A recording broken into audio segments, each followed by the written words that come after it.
오늘 우리 교회가 설립된 지 28주년 되는 주일입니다.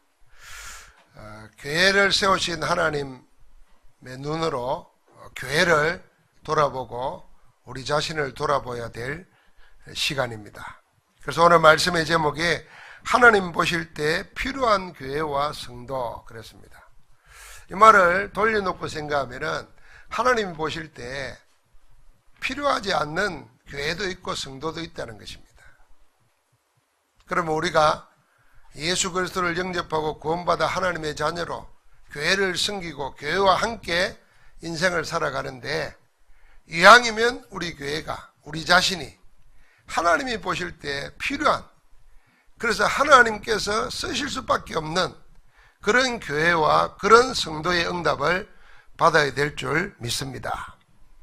사도 바울은 고린도전서 1장에 보면은 1장 22절과 23절에 보니까 그 시대의 눈으로 사람들을 세 종류로 분류를 했습니다. 첫째는 유대인입니다. 두 번째는 헬라인이고 세 번째는 구원받은 하나님의 자녀였습니다. 그래서 유대인들은 표적을 구하고 헬라인은 지혜를 찾으나 우리는 십자가에 못 박히신 그리스도를 전하니 이것이 유대인들에게는 끈이 것이요 헬라인에게는 미련한 것이로되 구원을 얻은 우리에게는 하나님의 능력이요 하나님의 지혜다 그랬습니다. 사도 바울이 구원받은 우리가 볼 때에 세상 사람들이 볼 때는 미련하고 세상 사람이 볼 때는 그래서 다 끓이끼는 것인데, 그게 우리에게는 능력이고 우리에게는 지혜가 된다는 것입니다. 그 하나님의 능력 지혜로 세상을 살리는데 쓰임받은 것입니다. 유대인들은 하나님의 언약 말씀을 주었는데도 그 말씀보다는 늘 표적을 구했습니다. 드러나는, 나타나는 축복, 표적 이런 것만 찾았습니다. 그러니까 거의 육신적이었습니다. 신앙생활을 하면서도 지금도 복음의 참된 의미를 모르고 계속 육신적인 어떤 표적만 구하는 신앙생활을 쫓아가는 사람들이 많습니다. 그래서 좋은 말 같지만은 상당히 하나님 보실 때는 필요하지 않은 말입니다. 내가 예수 믿어 복 받았다.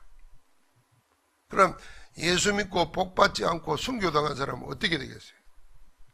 성경에 보면은 복음 받고 복음 위해서 순교당한 사람들이 가장 큰 축복인데, 그런 사람들이 볼 때는 어떻게 되겠냐? 그건 틀린 거죠. 예수 믿어서 복 받았다. 근데 그 복이 뭐냐? 뭐 부자 됐다든지, 뭐 성공했다든지, 높은 자리에 올라갔다든지, 그걸 자꾸 구하고 앉았는 겁니다. 그런데 오히려 성경에는 보니까 그것보다도 더 하나님 앞에서 복음 전하다가 어려움 당하고, 그 어려움 당하면서도 제자를 찾아 세워놓고 멸망받을 사람들을 구원받게 하고, 그 역사의 기록입니다. 그러나 유대인들은 언약을 받아놓고도 표적만 구하니까 자기들이 해결할 수 없는 이상한 저주재앙이 계속 닥치는 겁니다. 벗어날 수가 없어요. 자, 그렇게 계속 되다 보니까 헬라인은 택감받은 백성도 아니고 이방인 중에서도 가장 똑똑한 사람들. 그래서 이번 올림픽 할 때도 보니까 그리스가 제일 먼저 들어오잖아요. 소개하는 말에 보니까 서양 문명의 발생지라 그랬어요. 올림픽의 발생지이고 서양 문명의 발생지라. 그러니까 모든 사상이나 모든 이론이 거기서부터 나온 겁니다. 그렇게 지혜자라 그랬지. 표적만 구하는 언약 놓쳐버린 유대인들은 세상 지혜도 못 따라가는 겁니다. 우리가 참된 복음의 축복을 못 누리고 자꾸 육신적인 표적만 구하다 보면은 세상의 지혜자들에게도 부끄러움 당하는 것입니다. 하나님께서 진짜 원하시는 건 뭐냐? 우리에게 복음을 주셔가지고 복음 안에 모든 걸 다 찾아 누리도록 허락하신 것입니다. 그래서 바울은 이걸 깨달았습니다. 자기는 유대인이면서도 최고의 지혜와 지식을 공부했습니다. 그런데도 복음 알고 나니까 다른 모든 것이 다 배설물이고 해로 여기는 초등학문이라. 하나님 만나게 하고 영적 문제를 해결받고 세상을 넉넉히 이길 수 있는 하나님의 힘과 지혜를 얻게 하는 것은 그리스도 복음밖에 없다는 걸 고백한 겁니다. 그래서 오죽하면은 내가 예수 그리스도와 그의 십자가에 못 박히신 것 외에는 아무것도 알지 아니하기로 작정했다 그랬습니다. 그 안에 모든 것이 다 있음을 알았기 때문에 그것으로도 능히 세상을 이길 수 있음을 고백한 겁니다. 오늘도 예수님이 가이사랴 빌립보 가이사랴 지방을 갈 때 질문을 했습니다. 사람들이 나를 누구라 하느냐? 그러고는 제자들에게 또 물었습니다. 그러면 너희는 나를 누구라 하느냐? 세상은 나를 어떻게 보느냐? 그거보다도 더 중요한 것은 그 세상의 눈으로 나를 보지 말고 너희는 나를 누구라 하느냐? 그걸 물으신 겁니다. 여러분, 우리가 주님이 많은 질문을 했지만은 가장 중요한 질문은 이 질문입니다. 나를 누구로 아느냐? 여기에 대한 답을 가지고 있는 사람은 구원받은 사람이고, 여기에 답을 가지고 있는 사람은 하나님이 함께하는 사람이고, 여기에 답을 가진 사람은 하나님의 능력과 지혜로 세상을 살아갈 수 있는 것입니다. 그래서 이 질문에 대한 답을 가지고 있어야 됩니다. 그런데 세상 사람들은 하나님이 보실 때는 불필요한 것을 다 붙잡고 있었습니다. 심지어는 교회 안에 들어와 있는 사람들도, 그 시대의 종교인들도 전부 다 예수를 생각할 때 잘못 생각하고 있었습니다. 그래서 하나님 보실 때는 다 불필요한 것입니다. 사람들이 이렇게 말했습니다. 어떤 사람은 예레미야라고, 어떤 사람은 세례요한이라고 하고, 어떤 사람은 엘리사라고 하고, 어떤 사람은 선지자 중에 하나라고 합니다. 백인이면 백인 백색이라 다 백사람이 자기 예수를 그렇게 생각하는 거예요. 그러니까 전부 다 자기 필요에 의해서 예수를 생각하는 겁니다. 하나님 볼 때는 그런 거 필요 없다는 것입니다. 우리가 병 걸려서 예수님을 믿을 수 있습니다. 그러나 병 때문에 내가 예수 믿어서 이렇게 건강해졌다, 여기로 끝나면은 그 사람의 믿음은 성숙하지 못한 믿음입니다. 하나님의 능력과 지혜를 가지고 세상을 못 이깁니다. 또 병이 걸리면 어떻게 되겠어요?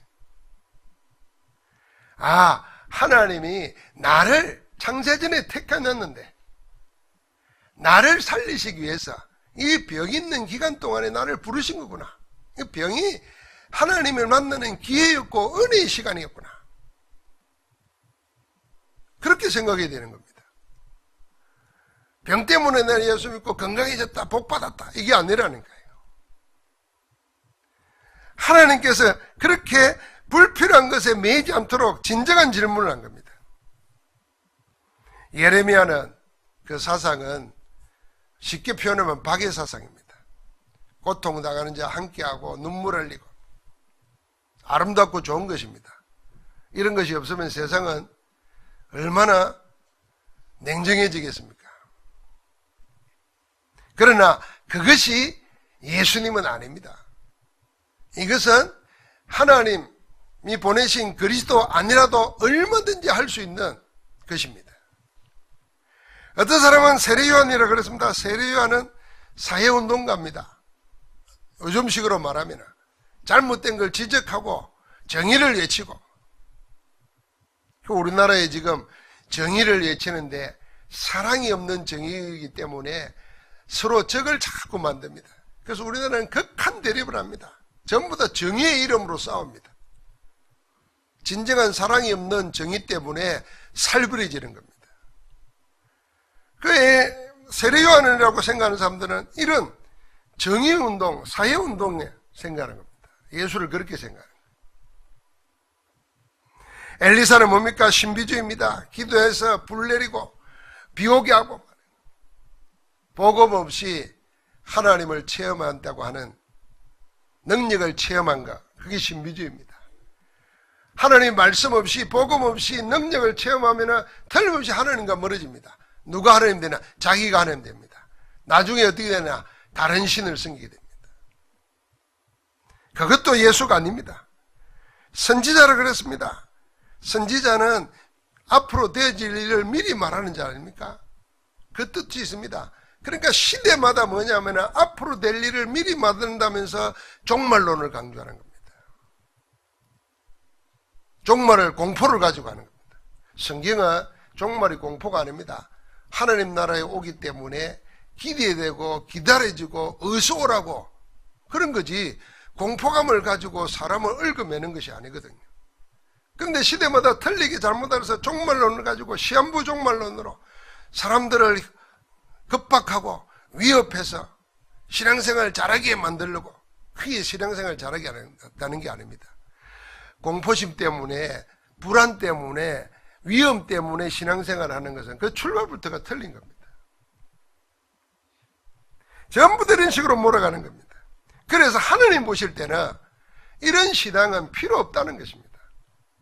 필요 없다는 말은 무슨 말이냐면 교회가 아니라도 그런 거 할 때가 많다는 겁니다. 남 도와주고 정의를 외치고 병 고쳐주고 많다는 겁니다. 그래서 복음을 그렇게 알기 때문에 세상 사람들이 똑똑한 사람들이 뭐라 그러냐면 지금은 신이 필요 없는 세상이 됐다는 거예요. 왜? 인간이 옛날에 신이 했던 일을 다 한다는 거예요.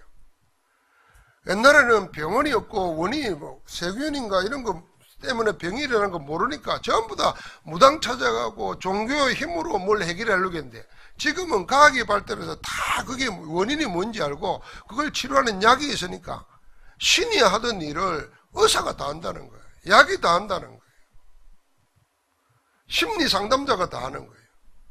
그러니까 필요 없다는 겁니다. 지금 세상도 그리 말하는데 교회 안에서 아직도 예수 그리스도를 믿는 사람들이 복음을 이렇게 생각하고 있는 겁니다. 하나님 볼 때 세상이 다 할 수 있는가? 세상이 다 할 때가 많은가? 그거는 불필요하다는 겁니다.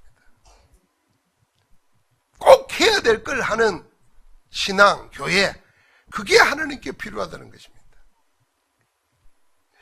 그래서 만약에 예수님이 박해운동하고 사회운동하고 신비운동하고 무슨 종말운동 하려고 하면은 구태여 십자가에 죽으실 이유가 없는 겁니다. 그래서 하나님 보실 때는 세상이 다 할 수 있는 거 그걸 하라고 교회를 세우고 피로 값주고 세우신 게 아니라는 겁니다. 그래서 하나님이 진짜 필요한 건 따로 있다는 겁니다. 그래서 물은 겁니다. 그러면 너희는 나를 누구로 하느냐? 3년 동안 따라다니면서 메시지를 듣고 그리스도 이름으로 일어난 증거들을 보면서 너희가 봤던 나는 누구냐 말이에요. 그때 베드로의 입을 열어서 아버지 성령께서 알게 하셨습니다. 그러니까 베드로가 고백했지만은 하나님이 입을 열어서 말하게 하시니까 자기도 모르게 말한 겁니다. 주님이 말했어요. 이를 네가 알게 한 일은 혈육이 아니요 하늘에 계신 내 아버지의 성령이니라 그랬습니다. 우리도 왜 그런 말 있잖아요. 하고 나서도 나도 모르는 말을 막 해놓은 적이 있잖아요. 뭐 그런 겁니다. 아버지의 성령께서 하나님이 진짜 필요한 게 뭐냐? 그걸 말한 겁니다.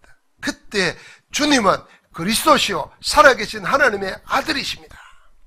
아버지와 아들은 본질이 같습니다.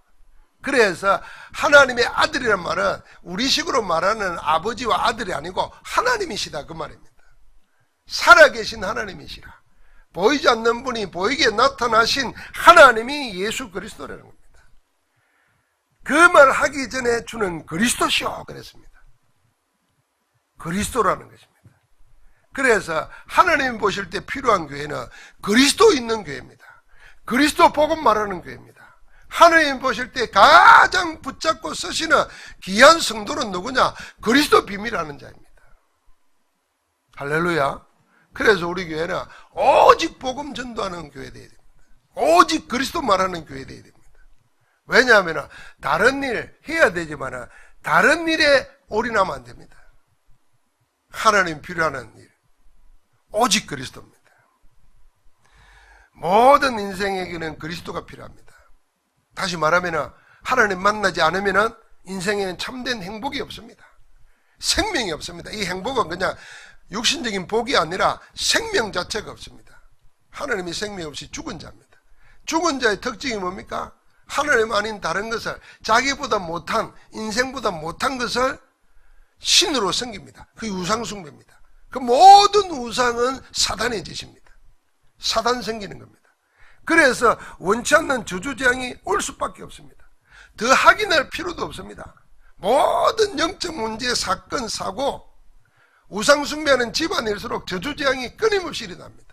왜요? 마귀의 본질, 사단의 본질이 뭐냐면 죽이고 멸망시키는 것입니다. 속이는 자입니다. 거짓사업입니다. 그래서 모든 좋은 것을 모든 답인 것처럼 말해놓고는 우리를 장악하고 그 영혼을 멸망으로 끌고 가는 것입니다. 이 사단을 꺾을 수 있는 길, 이 사단을 이길 수 있는 유일한 길이 뭐냐? 예수님께서 그리스도로 오셔서 우리의 주가 되신 줄 믿습니다. 하나님이 그 그리스도를 보내겠다는 거예요. 그래서 죄와 사망의 법에 묶여 있습니다. 인간이 말하는 운명에 사로잡혀 있어요. 사주팔자에 묶여 있습니다. 벗어날 수가 없습니다. 그래서 이거 벗어날 수 없으니까 그거 맞추어 살려고 점치고 굿하고 귀신 들린 사람 말을 듣고 애써서 번 돈을 거기에 갖다 바치면서 온갖 질병에 시달리고 저주량은 끊임없이 일어나는 겁니다. 그럴 필요 없도록 생명의 성령의 법이 죄와 사망의 법에서 우리를 해방하셨습니다. 그게 복음이에요. 그 이름이 그리스도입니다. 그래서 이 세상 인류 가운데 그리스도가 필요하지 않는 사람은 아무도 없습니다. 그런데 내가 그리스도가 필요하다는 것을 못 느껴요. 느끼고 있는 사람도 그리스도를 엉뚱한 데서 찾아요. 그래서 우리를 보고 복음 전달하는 겁니다. 여러분, 나에게 그리스도 만나면 하나님 만난 것이요, 그리스도 만나면 죄와 저주와 지옥의 배경에서 빠져나오는 것이요, 그리스도 만나면 하나님의 생명의 성령의 법이 나를 주관하게 되어 있습니다. 그래서 우리가 예배하고 기도하면 하나님의 생명의 능력으로 하나님의 지혜의 복음이 우리를 인도하시는 것입니다.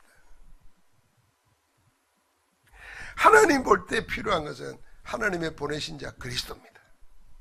이 그리스도를, 예수를 영접한 자에게는 어떤 축복이 있냐? 하나님이 교회를 세우신다 그랬어요. 내가 내 반석 위에 내 교회를 세우리니.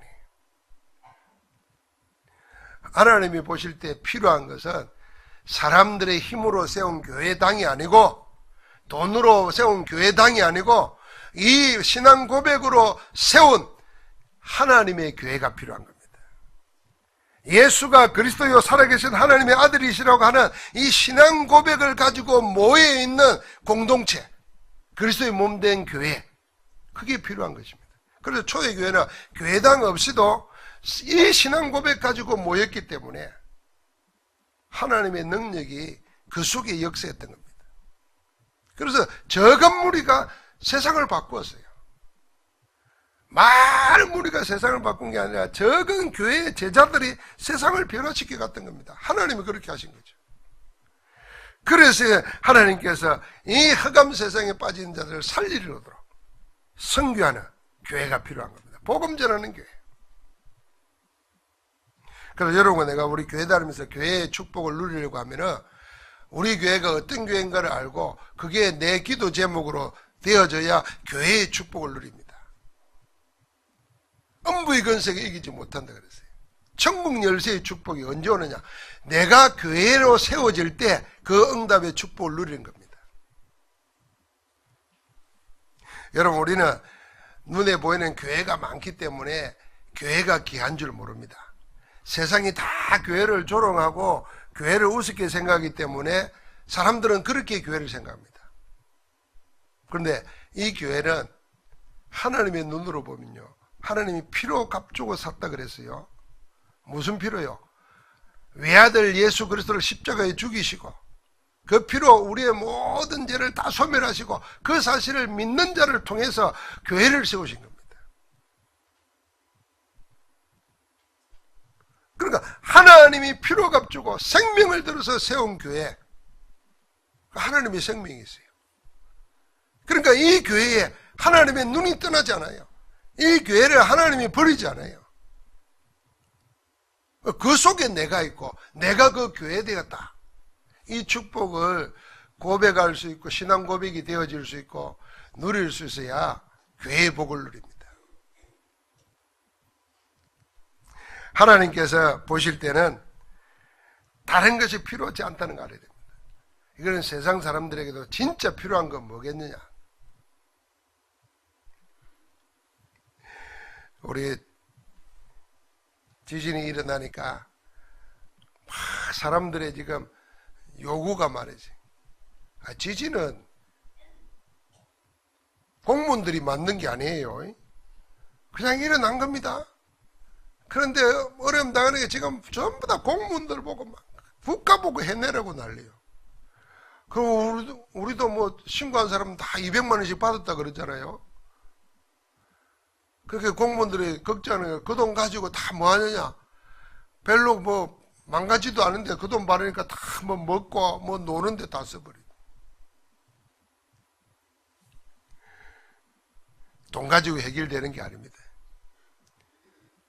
여러분 지진 자꾸 일어나면 이제 사람들이 포항 흥에는 벗어난다잖아요. 흥에 땅값 집값이 떨어졌다 그러더만요. 어제 보니까 막 흥에 중심으로 KTX 역도 오고 거기서 뭐 발전되고 뭐 다 하니까 집값이 올랐다가 지진 일어나는 밤에 2천만 원 이상 떨어졌다 그러더라고요. 막 1,000명이 막 빠져나가고. 그 뒤에 올 걸 생각해야 됩니다. 오늘 자다가요 막 침대에서 자다가 몇 번 흔들린 거 체험했는데 한 2 정도 되니까 그냥 쿠션님 같다 이렇게 생각했어요. 오늘 4.6이 되니까 벌떡 일어나지더라고요. 순간적으로 뭘 해야 될지 모르겠더라고요. 책상 밑에 들어가라는데 내가 들어갈 책상이 없어. 보니까 거울 깨어져 있고 뭐 시계 떨어져 있고 막 그랬더라고요. 한동안 멍해지더라고요. 그 시간을 보니까 지진이 얼마나 됐나 하고 보려니까 그때까지 안 나타났더라고요. 나중에 텔레비 보니까 4.6인가 그렇다는데, 야 지난번에 뭐 5.4, 야 6점 얼마 오면은 큰일 나겠다 싶은 거예요. 이제 이게 자꾸 되면 사람들 마음속에 불안해집니다. 이제는 뭐 흔들리는 데 가면 겁나잖아요. 그래 이제 높은데 뭐 안 올려놓으려 그러죠. 자꾸 이제 쫄아듭니다. 여러분 우리 마음속 우리도 모르는 사이에 복음 없고 생명 없으면요 그때 다른 것 들어옵니다. 그 염려와 불안, 두려움 이런 걸 타고 악한 신들이 역사합니다. 그래서 나중에는 자기도 모르는데 지진 때문에 그런 게 아니에요. 원래 하나님 떠나가지고 사단에게 잡혀있다가 저주와 운명 속에 살다가 그런 계기에 대해서 싹 묶이는 겁니다. 그러나 우리는 알아야 됩니다. 하나님의 생명은 지진이 아니라 죽음도 우리를 갈라놓지 못한다 그랬습니다. 그래서 로마서 8장에 보니까 사망이나 죽음이나 칼이나 기근이나 위험이냐 아무도 하나님의 사랑을, 그리스도 예수 안에 있는 하나님의 사랑을 끊을 수 없느니라. 할렐루야. 분명히 하나님의 응답이 있는 겁니다. 그러니까 우리는 이때 뭐 해야 되느냐? 흑암 권세를 이기신 그리스도 이름으로 많은 사람들을 살리는 치유해야 됩니다. 그 복음으로 하나님이 우리를 어떻게 만드시고 어떻게 하고 계시는가 전해야 돼요. 그래서 그 사람이 예수 그리스도 알고 영접하고 구원받아 하나님의 자녀가 될 때 하나님의 능력과 힘으로 세상 이길 수 있도록 그 사명을 우리에게 주신 줄 믿습니다. 그래서 그 사명을 가진 자에게 하나님의 예배하신 축복은 따로 있는 겁니다. 우리는 어떻게 해요? 모래 위에 세운 집이 아니고 반석 위에 세운 집이라. 너는 베드로라, 내 반석 위에 내 교회를 내가 세우리라. 우리를 반석 같게 붙드실 줄 믿습니다. 그래서 우리는 하여금 하나님의 말씀으로 능히 견고하게 하신다 그랬어요. 온 세상으로부터도 우리를 어떻게 해요? 그 은혜의 말씀에 하나님은 우리를 부탁했어요. 그 말씀이 우리를 능히 견고하게 하시고 하나님이 그 말씀 가진 자에게 승리하도록 역사하시는 것입니다. 그게 반석입니다. 반석. 그래서 우리는 하나님의 생명 가진 자는, 구원받은 자는요, 정상적이고 보통 때는 그냥 표시가 안 나요. 그런데 어려움이 오고 질병이 오고 위기가 올 때 내 안에 있는 하나님의 성령이 역사하십니다. 그래서 흔들리지 않아요. 더 담대해집니다. 그리고 기독교 복음의 역사를 보십시오. 박해하고 죽이고 멸망시키는데요, 그냥 가만히 있던 사람들이 그 멸망당할 때 더 힘을 냅니다. 그 전에도 말했잖아요. 초대교회사를 읽어보면요, 그 로마에서 막 그 콜로세움에서 굶주린 사자에게 싸움 붙이고 막 집어넣고 할 때요, 서로 먼저 가려고 그랬다는 거예요. 서로 먼저. 내가 사자에게 물어뜯겨 죽는 거는 겁이 안 나는데 다른 형제가 그 고통당하는 거 보는 게 괴롭다는 거예요. 그래서 뭐 먼저 가려고 그랬다는 거예요. 그러니까 로마의 형제들이 기가 차는 거지. 그 죽으려고 하고 웃으려고 하고. 이게 하나님의 생명입니다. 이게 복음의 능력입니다. 그래서 어떤 어려운 시대가 와도 복음 가진, 하나님의 생명 가진 자들은 흔들리지 않고 더 큰 일을 했습니다. 여러분, 우리가 가만히 있다가도 바람이 불면 꽃에 향기가 날리는 거 있잖아요. 가만히 있으면 없는데 그게 꽃 같아요. 그게 여러분과 내가 알아야 됩니다. 우리는 그냥 모르는데 우리 안에 계신 성령이 위기 속에서, 곤란 속에서, 환난 속에서 예수하기 바랍니다. 예수 능력 나타나는 줄 믿습니다. 그래서 우리에게 세상의 모든 것을 이길 수 있는 권세를 주셨어요. 흑암 권세가 이기지 못한다 그랬습니다. 다시 말합니다. 우리가 참 교회의 축복을 누리면 흑암의 권세가 우리를 이기지 못합니다. 세상 권세, 저주재앙, 여러분과 나를 이기지 못합니다. 왜요? 하나님은 우리에게 위로부터 내리시는 권세로 우리를 붙드시기 때문입니다. 저는 교회를 놓고 기도할 때 제일 깊은 기도하는 내용이 뭐냐면 이 마태복음 16장 가지고 기도합니다. 하나님, 우리 교회를, 우리 모든 성도들을 그리스도 위에, 반석 위에 세우게 하옵소서. 음부의 근세가 틈타지 못하도록 이기지 못하는 축복을 누리는 정인 되게 하옵소서. 모두가 천국 열쇠의 축복 누리게 하옵소서. 이거는 교회의 지리권도 있지만 여러분과 나에게 천국 열쇠, 어디든지 가서든지 흑암의 세력을 꺾을 수 있는, 그래서 그리스도의 빛의 역사로서 세상에 하나님 나라가 임하게 할 수 있는 열쇠를 가졌다는 거예요. 그래서 땅에서 매면 하늘에서 맬 것이고 땅에서 풀면 하늘에서 풀리리라. 기도 응답의 축복이고 세상을 넉넉히 이길 수 있는 영적 권세의 기도를 말하는 겁니다. 그 사용해야 됩니다. 아무리 좋은 거 있어도 열쇠가 없으면 차 시동 안 걸려요. 그렇지 않겠어요? 아무리 금고에 넣어놔도 열쇠 없으면 열 수 없어요. 그런데 우리에게는 무엇이든지 할 수 있는 열쇠를 주셨습니다.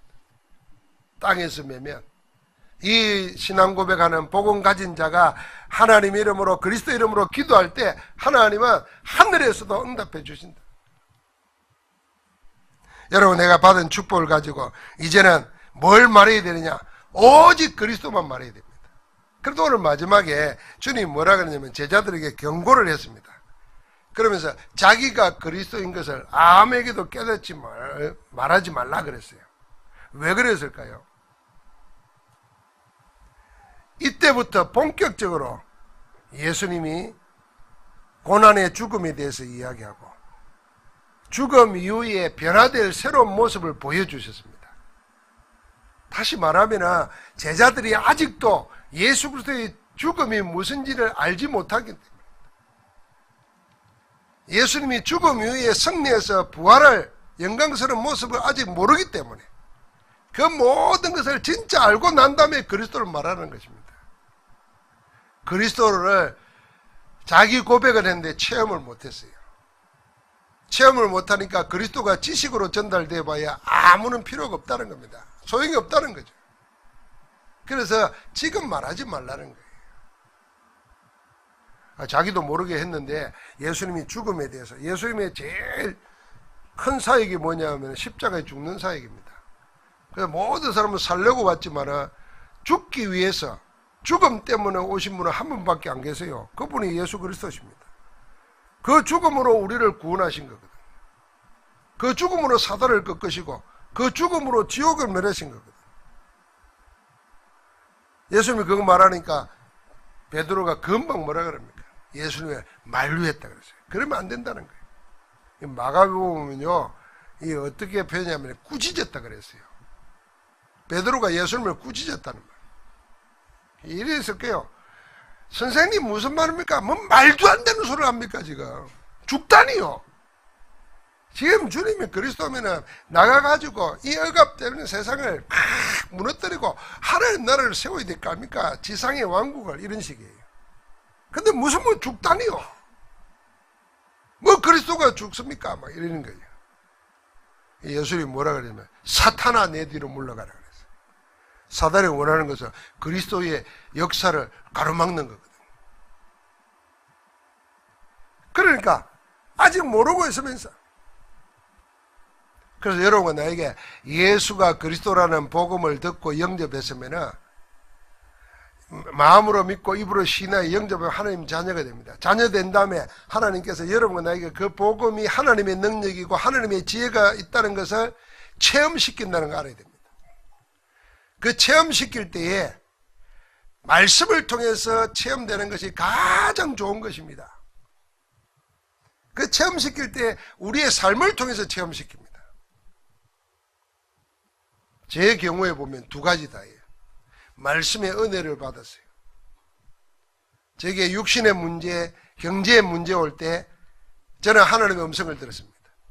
내가 지금까지 살아오고 고백한 게 그게 복음 신앙이 아니고 인본주의다 깨닫게 해주세요. 그래서 인본주의를 내가 버리기로 결단했습니다. 하나님의 말씀 앞에서 죽으면 죽으리다 하는 고백을 내 나름대로 했습니다. 그때 하나님이 내가 고백했던 신앙 고백, 그리스도로 모든 문제 다 해결하셨다 하는 그 고백에 내 몸소 체험되게 만들었어요. 그때부터 어떤 일이 있어도 담대함이 생기더라고요. 뭐 내가 생각하는 대로 안 돼도 하나님의 뜻으로 받아들일 수 있는 믿음이 생기더라고요. 그러니까 여러분 반드시 생각이 됩니다. 어려움 올 때 도피하거나 불신앙하거나 염려하거나 주저앉지 마시기 바랍니다. 하나님이 내가 정상적이고 아무 일 없을 때 주는 그리스도시요 살아계신 하나님의 아들이십니다. 그리스도는 모든 문제 해결하셨습니다. 그리스도는 내 모든 걸 다 끝냈습니다. 고백했던 걸 실제로 체험하게 만드는 거구나. 그리 알고 믿음으로 그리스도로 집중해야 됩니다. 그런데 대부분 사람들이 그런 어려움 올 때 그냥 입에 베낀 대로 합니다. 몸에 배어 있는 대로. 염려하고 근심하고 불신앙하고 인본주의 쓰고.